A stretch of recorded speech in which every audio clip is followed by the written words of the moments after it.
Hey everybody, welcome back to the LuckyDog podcast. This is your host, Elias Roush. Today we are discussing clickbait. Yeah, clickbait.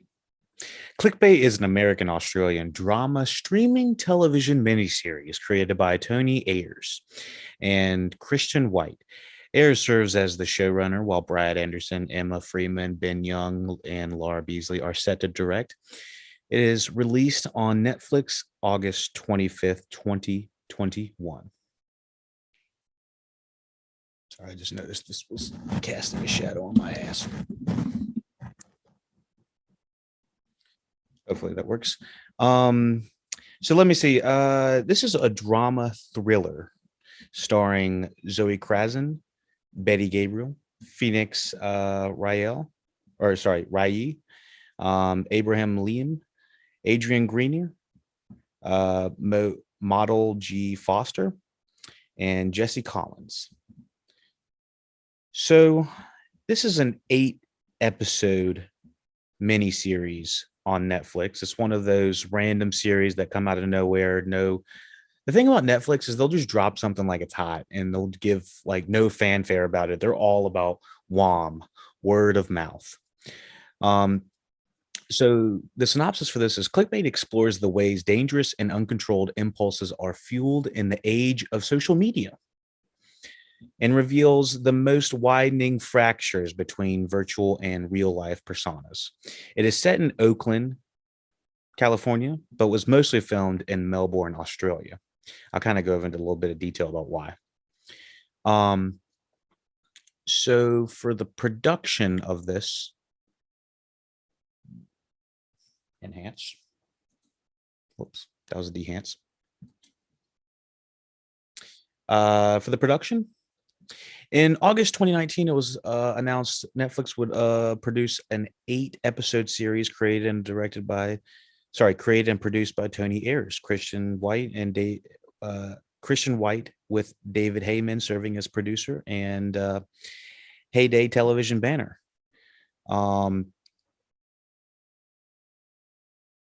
So I guess David Heyman is one of the producers in Harry Potter. Holy shit, this dude's got some money.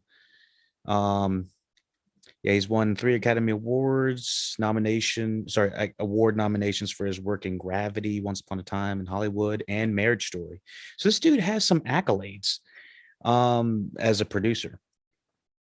Brad Anderson, he was the director of The Machinist with Christian Bale in 2004, Session 9 in 2001, The Call in 2013. Nothing too crazy. And so in 2019, principal photography began. Production on the series was suspended in March 2020 due to COVID-19 pandemic. In November 2020, the series resumed filming in Melbourne, Australia. And then it was released subsequently on August 25th, 2021. It's got an approved rating on Netflix, on Rotten Tomatoes, about 52% right now, which I would have to agree with mostly. Clickbait is something I'll refrain from saying the easy things like it lives up to its name or it lives up to the title of what it's representing. But it kind of is. There's 8 episodes, and each episode is essentially taking a different perspective of this abduction of one of the characters. And without going into too many spoilers, what we're going to do is we're going to talk about the first episode and we're going to talk about the last episode. And kind of in between there, we'll talk a little bit about some of the most important parts, the most memorable parts, the most interesting aspects about the show. So with saying that, I'll kind of navigate you where we're at in the season. So if you've only seen the first episode, you'll have time to jump out before we talk about the rest of the season. So the first episode is essentially the premise of the show. The premise of the show, we're getting ready to talk about that. So if there's spoilers, if you don't want to hear anything about the show, then this is where you hop out now. So yeah, the premise of the show is me see.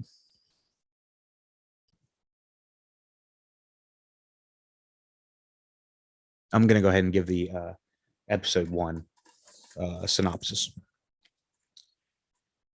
Episode 1, The Sister. After fighting with her brother, Nick Brewer, at a family dinner, Pia Brewer angrily goes out for a night on the town and accidentally drops her phone in the toilet. The next day, while at work, a patient she attends to shows her a video of Nick, her brother, visibly beaten and holding up a card that says, "I abuse women."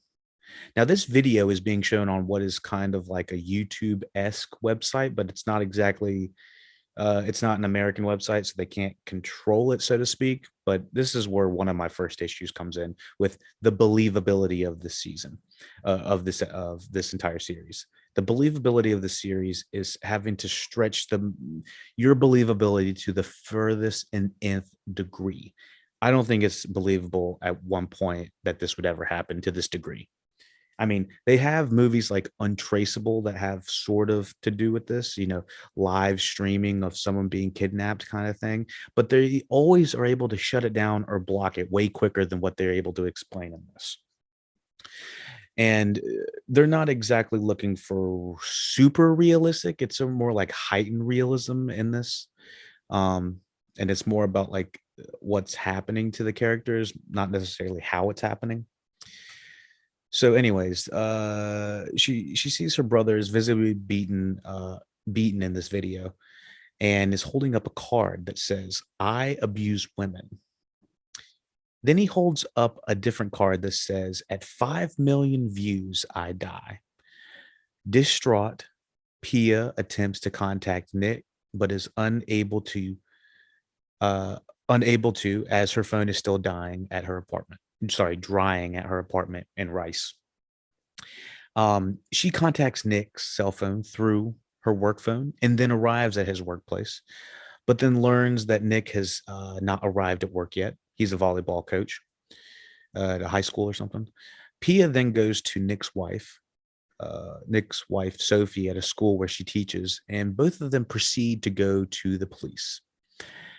They meet Detective Roshan, who assures them that everything is being done to verify the situation, which I don't believe that at all. The police are kind of slow to the come up in this at all. I do feel like the police are not believable in this, so you got to take that with a grain of salt. We'll come back to Detective Roshan here in a minute. Nick and Sophia's kids, Ethan and Kai, have also seen the video and are staying out of school for the time being. Pia retrieves her phone and finds a voice message from Nick, who apologizes for their fight and says there are things he needs to talk about with her. And so there's this instant like something's going on between Pia, something's going on between Nick's. Everyone's holding secrets. People don't trust each other. And on top of that, they are watching this video on repeat of her brother that says the more views that once they get to a certain amount of views, he's going to die. And they are actually contributing to more views on the video, having to look back at it. And so it's like, is nobody going to record the video and look at it offline? Like nobody's thinking about this type of stuff as if they were like a real tech guy or anything like that. So anyways, that's my first thing. I'm like, oh my God, are you serious? So yeah, the first thing is you have to believe that the video wouldn't be taken off like almost immediately. You think anything would make 5,000 views? I don't think so. So let me see. Yeah, the police are like, we can't just shut the video down. It's not an American site. That's not how that works. That's not how that works at all. Oh God. So let me see. So yeah, Pia retrieves her phone, finds a voice message from Nick, who apologizes for their fight and says there are things he needs to talk to her about. Pia goes to see if their mother has heard from him, but after she's realizing she has not, she opts to keep her in the dark about the video instead, which I'm not sure if that was the best course of action. The police ask Sophia Sophie and Pia to return for the secondary review after a second video was released. Nick holding a sign that reads, "I killed a woman." So, on top of the believability of the internet, of them not being able to shut down this live stream, you have to believe that they're not going to shut down the live stream. You have to believe that the police are entirely way more interested in what the signs he's holding up than actually really finding him. And I feel like that's kind of the misfire of the show right off the bat, is that the police are more like way more interested in if Nick is actually abusing and killing women, and not so much, finding out where he's being kidnapped at. And it's like, I understand those are interesting signs to the police that would try to help them inform the case, but I really did feel like they weren't really that excited about trying to find him. It was more about like, but what about the signs he's holding up? What if they're more like concerned about that? And it's like, that's not the the police should be worried about getting the person that's kidnapped back first, and then worried about if he's quote unquote killed, abused, did anything to any of these women, because there's not even like evidence of that at this point. The evidence is that there's a missing guy and not the crimes the guy has committed. I don't know. It just feels like a misfire for someone to really be thinking about like the police care more about the signs he's holding up and not so much about where this guy is being held captive. Um, so that was my biggest problem with the first episode almost. So it says he has a sign that says, "I killed a woman." Sophie and Pia confirmed that the first two signs he was holding were Nick's handwriting and the third is not. So I mean, what does that even mean? You can clearly tell he's being beaten. You can clearly tell he's under distress. It's not like he would be holding these signs up for because he wanted to. So okay. The investigation now moves more missing persons to the homicide department. Outside of the station, Pia confronts Nick about Nick's. Sophie confronts Nick about. Sorry, Pia confronts Sophie about Nick's voicemail, but later tells her not to share it with the police, who are beginning to suspect Nick of confessing to crimes he committed. Pia returns to her workplace to ask a patient of hers, Vince, for help. Um, Vince has started a forum where an online community is examining the videos for clues on Nick's whereabouts. Now, this felt very cool and very realistic. I feel like if you have a community of people that are trying to do something and figure out a clue, figure out something, it's like people will go through the most minute details on something and be like, "Oh yes, he was here. They're looking at the top left screen. That's a block from 1978, has paint that was only available in the 80s, and so therefore he has to be in the back of a warehouse." It's like, holy Santa Claus. That would be really cool. Now, another issue I had with this was, I don't know if this was like a big take on the story, if this was supposed to be that specific to it, but there is almost every other dude, if not every dude, is hitting on Pia while her brother is missing within the first 48 hours.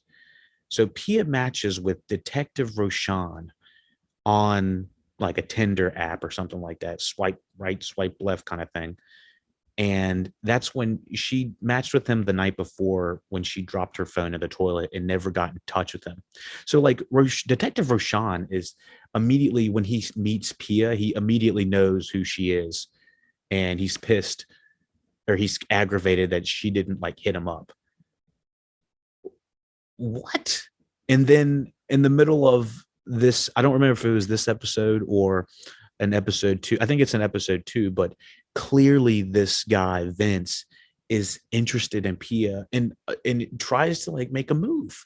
And now we're going to start talking about the next couple episodes. But there are guys throughout this entire season like hitting on this lady that is just within 48 hours had her brother kidnapped and live streamed about. So I was like, can they stop? Can y'all horny bastards stop? Can y'all just not with that? I just was that like a Is that a big thing that people are doing? I, I don't even know if I want to know that. That's just so frustrating on so many levels. I couldn't even imagine. Um, but yes, anyways, we have this guy, Vince. Vince has started a forum when an online community is examining videos for clues on the Nick's whereabouts. Afterwards, the forum points out clues in the background that suggest Nick is being held in a delivery van. Managing to narrow down the model used, Pia brings this information to the police, who managed to track down the van after the video has reached 5 million views. So throughout this entire first episode, I gotta say that the views are just flying through the roof. It's like over 1 million views in the first maybe 20 minutes after, or 15 minutes after he's captured. And so when I realized that we were going every time Mia was looking at the video and it was gaining views and the views were going up by millions, not like thousands, that I was like, oh dude, this guy's gonna be dead. I knew by like 15 minutes in the show that I was like, this guy's gonna be dead by the end of the first episode.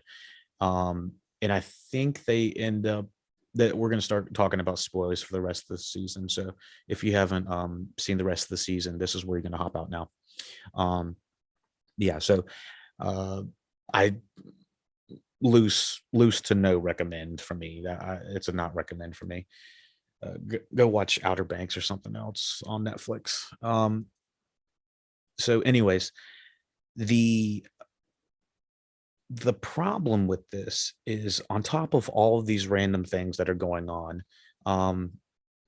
the good things that are going on is the acting. The acting is great. I never felt like I was in the hands of a bad director nor a bad actor. Like I always felt like they were in tune with the scene. They were always bringing the best emotion. Beautiful cinematography. I got to say that the camera work and cinematography in this is looks great. I never felt like I was visually, it was visually dull. So, yeah, there are some good parts about it from that standpoint, but I got to say I was bored more times than none. The perspective vantage point they're doing in each episode is just not interesting to me. There's when you peel apart a crime mystery story and the crime mystery story is dividing all of the most interesting characters into their own episodes, I think you can only do that from a long form storytelling when you have that type of time to do it. Otherwise, I feel like I barely got to hang out with the right characters. And so it became a little bit more contrived and it felt like the story was trying to string me along a way where I was like, that doesn't even make sense to me, and I don't believe that. So I don't know why any character would do that. So that was my biggest problem. That I felt like the story was like they didn't take their audience as being very smart at all. They didn't. It's not like they were hand holding us, but it, holding our hand through the story. But it's something different about it. It just didn't feel like the natural progression of how a crime story would go at all. It just felt like an excuse kind of have the different vantage points, the different perspectives, and then to loosely talk about how like this would be spread through social media. And how the perspectives of that and people going the uncanny, unextra mile they shouldn't be going, how the reporters are reacting, how the mistress is reacting, how the sister is reacting, how the detective is reacting. It's really not that interesting in my opinion. And then ultimately you get to the final episode where the killers are. And so I kind of already talked about the spoilers and everything. So I think it's the end of episode 2 we find Nick um, dead in, was it a river or something like that? And at that point, oh, it's on. It's like, oh shit, the main character's done, and now we have a mystery on our hands. And I love a good mystery. I've covered tons of shows that have a good mystery, but like I said, dividing it like this does not exactly the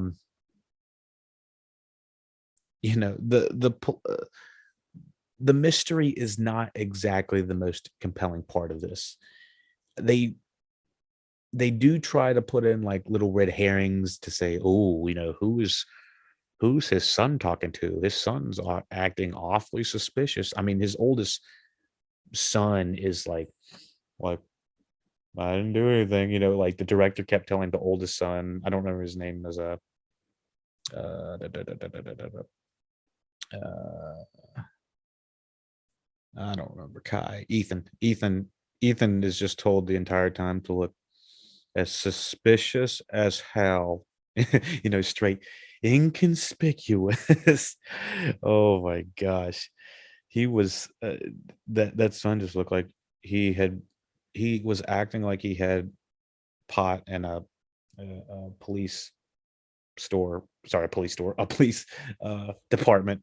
The dude was acting like he was like another one. Geez. So anyways, the second episode we talk about Roshan and a little bit about his background. I gotta say, I didn't feel like most of the people were not likable in this series. They keep saying how great of a guy Nick is, and the only things that we're really seeing like flashbacks of him, this entourage ass guy, um Adrian, isn't his name Adrian from Entourage, um is that he's a really great guy and everyone he talks to is, okay, they like him. His students like him, although one of his students is kind of like acting all weird and stuff like that. Fucking don't talk to me. Oh god. And then his partner, or the other coach at the school, is acting like a complete ass. He's kind of acting like an abusive asshole. So everyone's kind of meant to be playing like something very suspicious, except for the one lady that it ends up being. And of course, his wife. His wife is there's just, on top of the numerous things that they make this guy go through. So uh my biggest problem, I'm trying to rearrange my thoughts in my head. My biggest problem, on top of everything I've said, were that the kidnapping has almost nothing to do. Well, it sort of has something to do with his death, but it's so loosely, in a way that it doesn't have that much to do with his death. It feels like what they did was, all right, they're like, let's have a kidnapping and a murderer, but let's take away the two suspects and have them be like separate parties. And that's kind of interesting in a way, but it's like it also creates just like a completely two episode prong that we didn't even need. Like I felt like this could have easily been a 4 episode series. Um, Instead of in focus like 30 minutes on each character. Don't do like a full 40 to an hour or whatever. These were long episodes. They were too long for my taste. Um, yeah, 40 to 50-minute episodes each. So yeah, anyways, so all the things that we find out that this guy has done, hasn't done, does he deserve to be kidnapped? He ends up being kidnapped by a girl's brother, and this girl was having an online affair with Nick. The thing was, she didn't know it wasn't Nick. Nick was not doing all these affairs. It was another teacher pretending to be Nick. And that's where it's like, oh my God, Becky, can you believe it? It's like, oh, what the fuck? And so this teacher that is pretending to be Nick is got access to all of his like personal accounts and stuff like that. And and nobody all she's having multiple affairs with multiple women digitally using a voice enhancer changer on her computer so she can talk and sound like a male or sound like Nick. um and it's not exactly sound like Nick, it sounds like a male, I guess. And when they confront the ladies about it, were you talking to Nick? Were you actually talking to Nick? And he's like, they're like, that wasn't Nick's voice. Oh my God, who the fuck was that? They, y- they usual suspects are ass. Now, what I mean by that is when we are having flashbacks about something that didn't really happen, I call that usual. I call that usual suspecting our ass because there are people in the show, the mistress specifically, that is having affairs in her head with Nick. Not real affairs in her head, but they showed them making love. And I'm pretty sure that they go to the nth degree of this mistress going on like national television, and then the national television reporter has to get involved in the case, and then we have to figure out how the national reporter is kind of an asshole himself, and then we follow him, and there's so much bullshit going on in this. I was floored. I was floored by how ridiculous this was. I almost want to just recommend watching the first episode and the last episode if you wanted to see some crazy dumb bullshit. Because honestly, it was laughable at points, completely unbelievable. And yeah, and like I said, it doesn't feel like it's not it's not bad acting. It's not like it's that's not bad direction. It's not like it looks bad. It looks great. I think it looks better than I would have expected. This seems like a plot that should have been on like Hallmark of some sort, or some sort of Lifetime. It felt like if Lifetime was continuing to do like the You type television, let's get a little bit more gritty, but not too gritty. Um, that's kind of that kind of thing. Let's talk about the last episode real quick. Hold on. Oh yeah, I do want to say the different people in this episode in this season. I'll kind of go down real quick. Pia Brewer, there's some things about her that we find out in the second episode that were kind of making her a little bit more not that great. Says Pia admits that a few months ago Nick came to her to be treated for bruises, asking her to keep this between them. Notification on the GeoNick where the public marks will be found, but it was. Oh yeah, so we find out that Nick had approached somebody that was having an affair with his wife. Rightfully so. Whoop his ass. Um, we also find out like Detective Roshan, he does not feel welcome at this police station, and the police station literally floods his office with all of his Tinder pictures, blows up like the photos and everything. And it's like, Jesus, where's the professionalism here? It's like, oh my God, I guess it's clickbait for your ass. It's like, what it's like, take it easy. It's like you can't be the first cop to ever have a Tinder. Like, my Jesus. So anyways, Pia, kind of interesting, not, she's just sad the whole time. She's always like, oh my God, Nick. Um, and then we have Sophie Brewer, the wife of Nick. We remember Betty Gabriel from Get Out, I believe. She was great in that.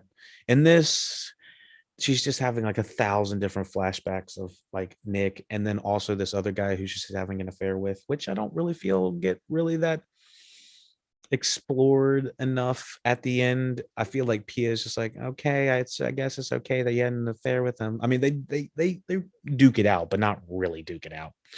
Um, so yeah, Roshan Amir, he does not feel like he belongs in that police department. I kind of feel bad for him, but he doesn't actually really feel like that likable of a guy because he's still hitting on Pia the entire time. Um, Abraham Lim as Ben Park is the ruthless reporter and an associate producer for GBZ Online, who follows Nick's case and is determined to interview the family. This guy is just a piece of asshole. he's he's just going like the extra mile to be terrible into these, tearing into their lives and trying to understand and get the story. It's like, is it really worth it breaking in people's houses, falsifying, being a DoorDash ass? um so yeah, Adrian Greener as Nick Brewer, family man who went missing after a video of him holding a sign that says I abuse women and all that. um yeah, the thing about Adrian is that we're just told how great of a guy is. We hear a couple of things about how, and see how he's talking to some other individuals in the in the series. He talks to his coworkers. It seems like, generally people really like him, that actually know him, not like online and stuff, falsifying.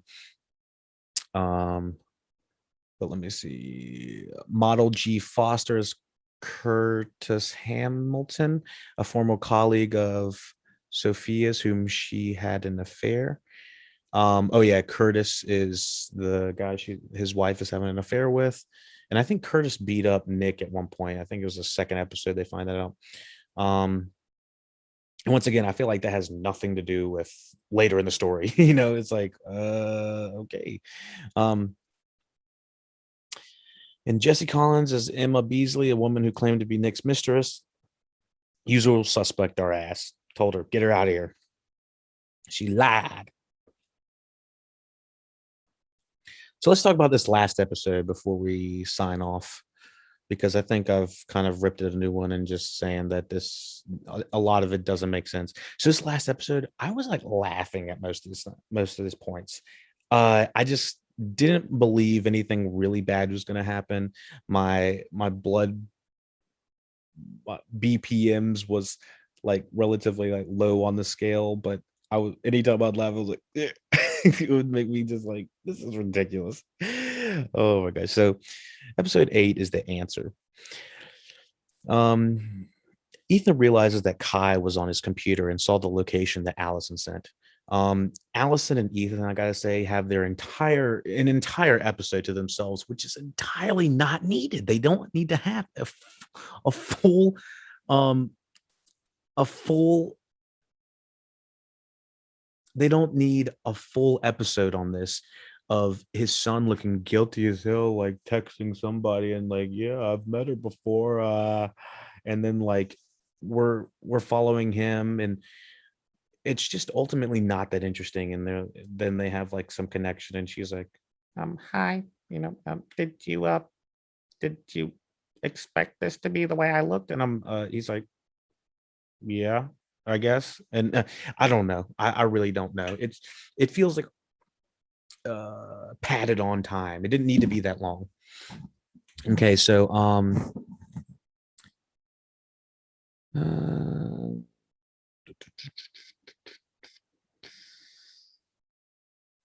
so yeah, we find out a little bit later that Pia and Nick's father committed suicide, which would mean Nick would have never pushed Sarah into suicide. Um, and so we slowly find out like almost everything bad that they've said about this guy. He might have really been a great guy. He really seems like he wasn't that bad of a guy. Um, and then we find out the majority of the time he was innocent. Um, let me see. So yeah, Kai is about to show up at these people's house where he doesn't even know what he's going to do. I mean, he just rolls up, walks up out of nowhere. I don't know how far he's been walking or how long he's been doing this. Took a bus, I don't know, with a baseball bat, and he just shows up at these people's house, and he's like about to whoop some ass. And then whoops. Ignoring the messages and calls from Ethan and Sophie, Kai knocks on the door of the Catfish, where Nick's colleague Dawn answers. Kai believes that the location he found was an elaborate prank by Ethan and accepts uh, Dawn and her husband Ed's invitation to come in before they drive him home. And of course, we got the white suburban couple. They couldn't have done anything. I mean, yeah, they're innocent, right? I mean, just look, kind of like older white suburban couple. What could they have done? After learning how Kai found them, the two leave him in the dining room as Ed retrieves a gun and tell Dawn that he was going to end this. 2 years ago, how he's going to end this, and it just not even necessary. You could just let him go at that point. You don't even have to like let him come to him. Like I understand that they have this is perfect opportunity for them to leave. They don't need to have him at this point. They're just making it a lot more difficult for themselves. Is what I'm saying. Okay, so Ed retrieves the gun. He's like, honey, I ain't going to jail. 2 years ago, when Nick first began working at the college. Oh, he's a college guy. Uh, he asked Dawn for help in setting up his computer. In the process of gaining all his usernames and sorry, he asked Dawn for help in setting up his computer. In the process, gaining all of his usernames and passwords. Later that night, out of curiosity, Dawn discovers a dating profile that Nick made briefly and abandoned when he was angry at Sophie. So that's when he made it. I kind of forgot when he had done it. Um, and she begins to impersonate him. She begins to set up multiple dating sites profiles using Nick's photos, and is eventually discovered by Ed and is disgusted and storms out. Let me talk about that night a little bit. So this is when we find out that Dawn has been doing this entire like operation of like hacking into Nick's like dating profiles, creating all these different like pseudonyms and stuff like that. And I'm doing like mustache for different people. But anyways, she's doing all this crazy shit. It's like, Dawn, dude, take it easy, girl. Like highly illegal shit. And she's using all of his pictures and stuff, like straight up impersonating him, using this voice modulator to make herself sound different, having like sexting and phone sex calls and shit like that. And it's like, oh my gosh. And it's turning Dawn on. That rhymes. Turning Dawn on enough that she's going and she's saying things to the mistress online, like, hey baby boo, how are you? And that's specific things that she would say to Ed. And so when she would jump in bed with Ed, she'd be like, hey baby boo, how are you? And she wanted to have sex with Ed. And so Ed's like, all right honey. And I thought we were about to see some like mid 50s or 60s couple just straight bucking on Netflix. I was like, damn, they don't give a yuck. But they do a little cut and they've had sex and they bumped the uglies, they've done the nasty. I think they're old enough that we don't have to worry about pregnancy, but just wanted to point that out there. um uh so anyways, like Ed is like gonna go grab some water or something like that after they're done, and he's like walking out and you hear like this the laptop's notification thing going on. Bloop. Don's like, and you hear bloop. Don's like, Ed? And you hear bloop. He's like, Ed? And you hear bloop. And she's like walking down the hall, and all of a sudden it turns into a fucking like a horror film at one point. I mean, it's or scary thriller or something like that. And she's like, oh my god. And and she sees Ed, and he's like looking at the laptop and seeing all these fucking notifications from the mistresses that she's been talking to, and he sees like it's this random guy, because I don't think he knows who Danny is, and it says like, hey baby boo, and it's clearly written from Dawn's point of view to these mistresses. He's like, this is some sick shit. Get the fuck. Oh my god. He just starts fucking wigging out and just storms the fuck out. And she's like, don't fucking leave me. Oh my god. And so it's just like, Jesus. And so we fast forward a little bit further, and and oh my gosh. Let me continue this a little bit. So Ed is disgusted and storms out. So on the same night, as this occurs, Sarah Burton repeatedly messages to ask why she's being ignored. Annoyed, Dawn goats her into committing suicide when she is threatened to do so. And so they don't even have like any rapport. It's not even like the main girl that she's having an affair with. I'm not saying that you should ever do this. Obviously, this is first of all, I think it's illegal to do that. But second of all, it's like uh, it didn't feel like she had created enough of a rapport with this one lady, Sarah, for it to for Dawn to have leverage of telling her to commit suicide. I'm not here to tell anyone, what type of leverage you would need to tell somebody to do that type of shit, because that's fucking heinous and terrible. But if they're going to do it from the fictional believability, they didn't even do the legwork of saying, like, well, they've been talking for months. It was like she had so many different profiles of random women that were Danny. She is Danny we're talking to. Um, that she just really became overwhelmed, and she's like, you know what, fuck it, go kill yourself or something like that. And it's like, that's fucked up. But it's like, from us as viewers, we don't really know Sarah's mindset at all, and really all we got is kind of like the retaliation of that. We got like her brother saying, you know uh her brother was kind of like speaking for her in a way, and we find out her brother is a piece of shit earlier, I think. um but yeah, so and he works for some weird spyware company that does exactly what they should be doing to this website at the beginning. This is okay to stream, this is not okay to stream, this is okay to stream, this is not okay to stream. It's so random. So yeah, let me finish the synopsis.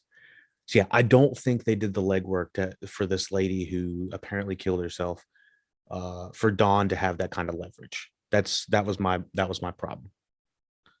So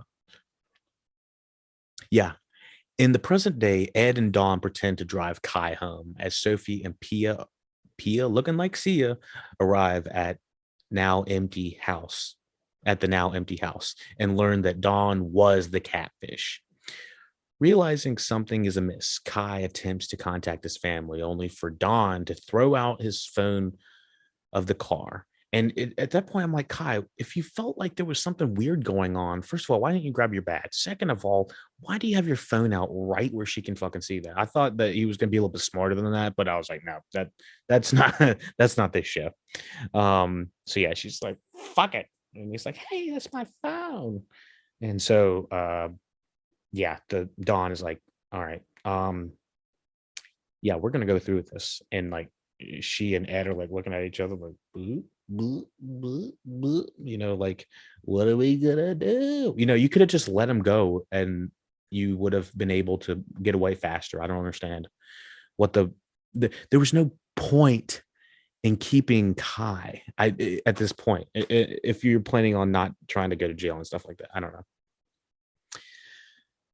And it was weird because I felt like Ed was the one in the right until he's the one deciding to bring the gun, and he's the one shooting at Kai. And then it's like Don was going to admit wrongdoing and shit like that. It's like, that's doesn't really, why you got to do all that. So anyways, Ed didn't have to go that hard.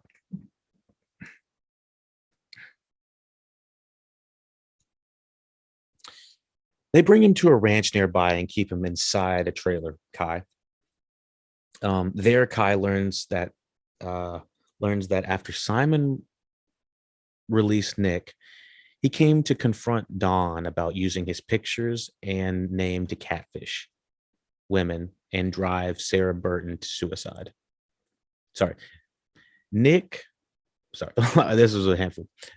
Kai learns that after Simon released Nick, he came to confront Don about using his pictures and name to catfish women and drive Sarah Burton to suicide.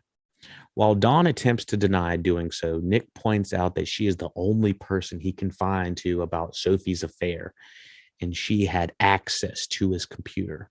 Nick attempts to bring Dawn to the police, but Ed strikes him on the head, repeatedly killing him. And this is when Nick's like, I'm gonna fucking you, like wigging out on Dawn, and she's like, oh my god, like doing this. And she's like, there's nothing at that point where I felt like Ed needed to come in and straight bonk this dude on the fucking head. Like, and then you fucking like, you knock him like he's fucking like sitting down. He is clearly concussed with his head like got Tweety birds all fucking around him. And then fucking Ed's like, wha boom, and then swipes him across the face with the fucking the hammer. And it's just like all of a sudden Ed is a fucking killer. And it's not like Ed is like trying to like save his wife in a way. I mean, it's not like Nick is like over there doing like Nick is like shaking his wife, but it's not like he's like attacking her or anything like that. Nick goes into the household of Ed and Dawn, and then they're just like all of a sudden doing this thing. It's he's just like shaking. He goes straight for the water, which I really enjoyed that detail. I got to say that I enjoy the detail of him being kidnapped and going straight into the kitchen of needing water. It's not like he went straight there and he's like Dawn, I can't believe you did this shit. He's like, I need a little bit of water. And then all of a sudden, bitch, what the fuck? He starts spazzing and shit like that. So yeah, so Nick Nick attempts to bring Dawn to the place, but Ed strikes him on the head repeatedly and killing him. Kai escapes the trailer, but is almost shot by Ed. The two of them chase after him, where he attempts to hide in a stable. Meanwhile, Roshan and the police department arrive and begin to search for the ranch. Hearing Sophie call out for him, Kai comes out of hiding, but runs into Ed. And so I got to say that I knew this was going to happen. First of all, the blocking in this last episode is so ridiculous. The blocking in this episode is like they're going down like a very wide ass road. Okay, picture a wide ass road in like South Carolina or like in the south of something. It looked like a plantation farm almost. And there's the big lining trees on the side, so there's trees up on the side. But if you go on the opposite side of the road and the trees, you can clearly see like there's open fields and stuff like that. So it's not like if you're either in the open of a road or you're on the outside of the skirts of the trees, because it's not like they're woods, they're just like planted individual trees. And so the blocking in this is so ridiculous, because it's like when people are running down this road, they look like they're trying to like escape somebody, but where the fuck are you running? There's only just wide open plain. And so there's this one part where like she sees the cops, she's like, oh my god, it is the funniest fucking scene. She's like she's over 60 years old. I guarantee. And I don't mean to put people in their 60s down or anything like that. But there's people that are in great shape, but she is not about to do like a fucking marathon sprint from the fucking cops. They're like, stop, hold, lady, hold. And she's like, it was so fucking funny. So yeah, and she's like, you gotta take me to Kai. You gotta let me see Kai. It's like, what the fuck? You don't even know Kai. It's like the reasoning to have the murderers on scene and on set of all of this is just not really, it doesn't make any fucking sense, to be honest. But it's laughable at most these last few scenes. And so hearing Sophie call out for him, Kai comes out of hiding and runs, unfortunately, into Ed. Roshan and the police, and at this point, they're shooting at Kai when he's running. They're like, come here, kid, we're not gonna do anything. Boom. Oh, whoops. We're not gonna do anything. Boom. It's like, are you gonna not do anything, or are you gonna shoot him? Because you're saying you're not gonna hurt him, but you're shooting at him at the same time. So Kai comes out of hunting, running into Ed. Roshan and the police find Dawn and arrest her, while Ed holds Kai at gunpoint. Dawn convinces Ed to let Kai go, but Ed refuses to be arrested and forces the police down to shoot him. Which Ed it was kind of ridiculous. It's like Ed's like, I can't do it, honey, I can't do it. So it's like, fuck, I'm get out of here. So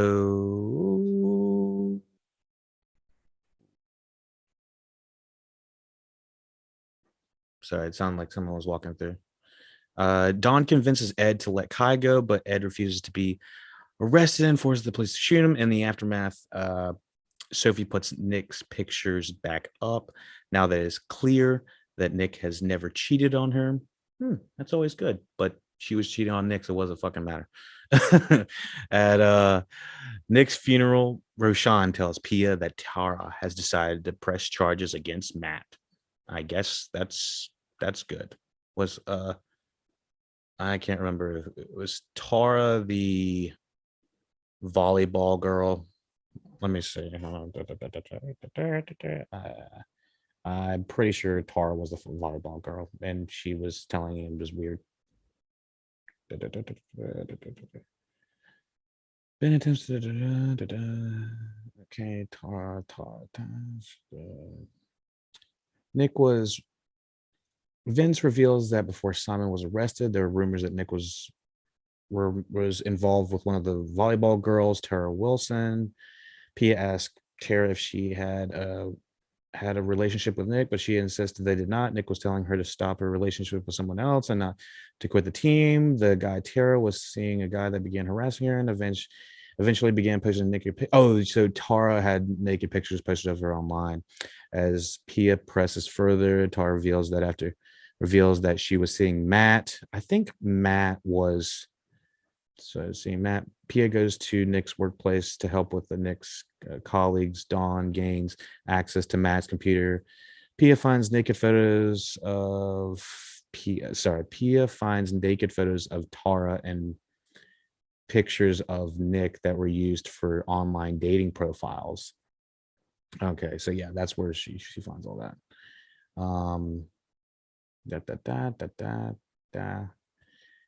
Yeah, and so okay, so Matt has to be the other guy. Matt? Was he the hold on, I just wanna formal Matt. Yeah, I just want to confirm that Matt was the other guy. Sorry, I'm supposed to have this in front of me already. Well, I don't know. Best friend, colleague. Yeah, Matt was the other guy. He was an asshole on this. That guy played a big asshole on this. So, anyways, let's see how everyone's feeling about this. Oh God, please no. Please don't give me a second season.